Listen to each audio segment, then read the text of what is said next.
there's something they don't tell you about home. For some people, it's not just a place. It's the only place where they can finally breathe. They say a full life is lived outside, in adventure, in crowds, and the constant yes to invitations. But what if the people who choose their own four walls over the world aren't missing out? What if they're the ones who've figured something out? There's a quiet truth unfolding in living rooms across the world.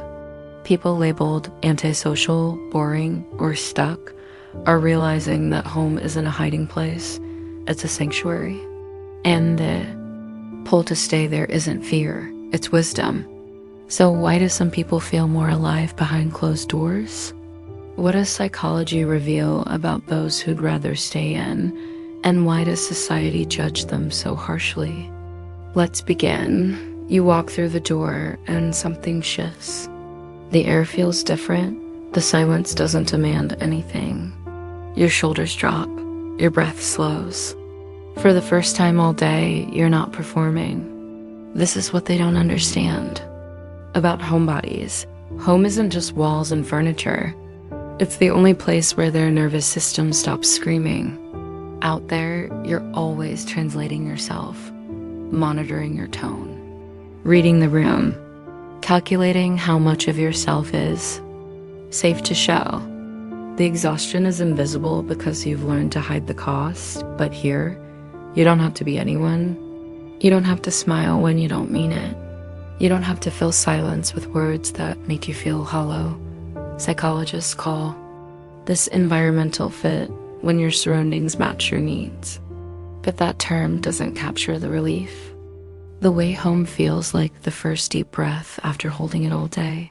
For people who love staying home, it's not about rejecting the world. It's about returning to themselves.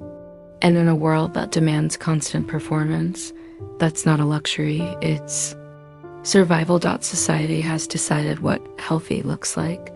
Social, energetic, always ready for plans. Thriving in groups, chasing experiences, collecting stories for parties. And if you don't fit that script, if you'd rather spend Friday night in your own quiet company, then something must be wrong with you. This is the tyranny of extroversion. The belief that connection only counts if it's loud and visible. That depth is measured by how many people know your name, not how deeply you know yourself. But psychology reveals a different truth. Introversion isn't broken. It's different wiring. Introverts process dopamine differently. Social interaction depletes them, not because they dislike people, but because their brains are more sensitive to stimulation. When an introvert stays home, they're not hiding. They're recharging, honoring a biological truth the world refuses to validate. The judgment persists anyway, the concern texts, the antisocial label, the implication that if you're not constantly visible, you're somehow less than. But what if choosing solitude over spectacle is one of the sanest things you can do in a world addicted to noise? The world has become too much, too loud, too bright, too fast. A constant barrage of voices, notifications, demands. And for some people, it's not just uncomfortable. It's unbearable. About 20% of the population are highly sensitive. Their nervous systems process sensory input more deeply. They notice subtleties others miss. They feel textures, tones, energies more intensely. They can't just tune out the chaos. A crowded restaurant isn't just busy, it's overwhelming. Conversations blur into static. Lights feel sharp. The room presses in. But here's what no one admits. Even people without high sensitivity are drowning. The modern world wasn't designed for human nervous systems. It was designed for productivity, for consumption, for constant engagement. So when someone chooses to stay home, they're not weak. They're refusing to participate in a system that treats overstimulation as normal. They're protecting their attention, their energy, their sanity. And in a world that profits from your distraction, staying home isn't avoidance. It's resistance. Here's what people misunderstand. They think staying home means doing nothing, being nowhere, wasting time, but home isn't absence. It's presence. It's the books you've chosen, the music that plays, the way light falls through the window at 4 p.m., the rituals that ground you, morning coffee, evening stillness, silence that feels like company. When you curate your environment, you're curating your inner world. Every object, every corner reflects a choice, a value, a piece of who you are when no one's watching. This is self-authorship. The quiet power of saying, this space will reflect me, not the world's expectations. Some people find themselves in travel, in crowds, in new experiences. Others find themselves in the stillness of their own walls, in the freedom to exist without explanation, in deep, uninterrupted relationships with their own thoughts. Neither is better, neither is less, but only one gets called isolation. And that says more about society than the people who choose home. There's a weight to being around people that no one talks about. You monitor your face, adjust your tone, laugh at the right moments. Make sure you're not too much or too little. Psychologists call it impression management. But that's too clinical for what it feels like. It feels like translating yourself in real time. Running code in the background of every conversation. Am I safe here? Am I acceptable? Am I enough? For people who've been rejected or misunderstood. For being themselves, this performance is exhausting, so staying home isn't about avoiding people. It's about avoiding the constant audition. The relentless need to prove you deserve to take up space at home. There's no one to perform for. No one to convince. No one measures whether you're worth their time. You can be quiet without being questioned, emotional without being dramatic, still without being stuck. That permission to simply exist without justification is something many people only find in solitude, not because they hate people, but because people so often require them to perform a version of themselves that feels like betrayal.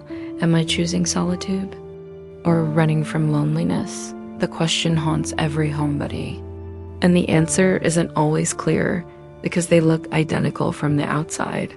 Both involve being alone. Both involve withdrawal, but inside, their opposites. Loneliness is hunger, the ache of disconnection, the feeling that no one sees you. Solitude is nourishment, the fullness of your own company, the peace of not needing to be anyone but yourself. People who genuinely love staying home know the difference. They're not avoiding connection. They're selective about it. They'd rather have one deep conversation than 10 shallow ones. They'd rather be alone than lonely in a crowd. They've learned that being alone doesn't mean being abandoned. That solitude isn't punishment. That the relationship with yourself matters more than external validation. But the doubt still creeps in. Maybe you're broken. Maybe you should want more, and the answer is always the same. Only you know if your solitude feeds you or starves you. We live in a world that glorifies exhaustion. The hustle, the grind, the belief that rest is something you earn, not something you need. In that world, staying home, choosing rest, stillness, simple existence is rebellion, because capitalism thrives on your busyness, on the guilt that if you're not constantly moving, you're falling behind. But rest isn't the opposite of productivity. It's the foundation of it. People who love staying home aren't avoiding life. They're protecting it, protecting their energy, their attention, their capacity to feel. They know you can't pour from an empty well. So they stay home. They read, they create, they think. They exist in ways that don't translate to social media. And in doing so, they model a different way of being. One that says, my worth is not my output. My value is not how much I endure. I am enough exactly as I am. In the quiet of my own space, there's a peace that only comes when you stop apologizing for who you are. You stop pretending staying home is a phase. that you'll grow out of it and become the social person everyone expects when you finally accept, this is who I am. And that's not a flaw. People who love staying home aren't missing anything. They're not broken. They're not incomplete. They've found a different kind of richness. One that exists in books, in tea, and Sunday mornings. In freedom to think without interruption. Home isn't where you hide from life. It's where you return to yourself, where you remember who you are beneath the roles and masks dot, and in a world that constantly says, be more, do more, want more.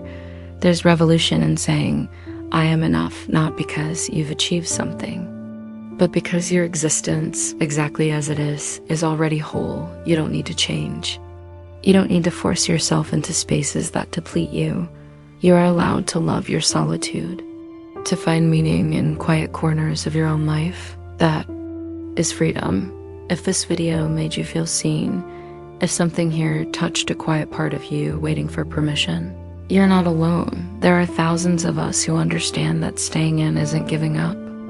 It's coming home to ourselves. If you'd like to stay connected to this space, where we explore the hidden corners of the human heart, where your inner world is honored, not pathologized, consider subscribing, not because you have to, but because you might want to.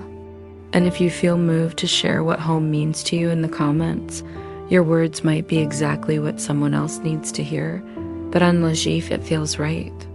Only if it feels safe. Thank you for being here, for trusting that your way of being in the world is valid, even when the world says otherwise. You are enough, exactly as you are, in the quiet of your own four walls.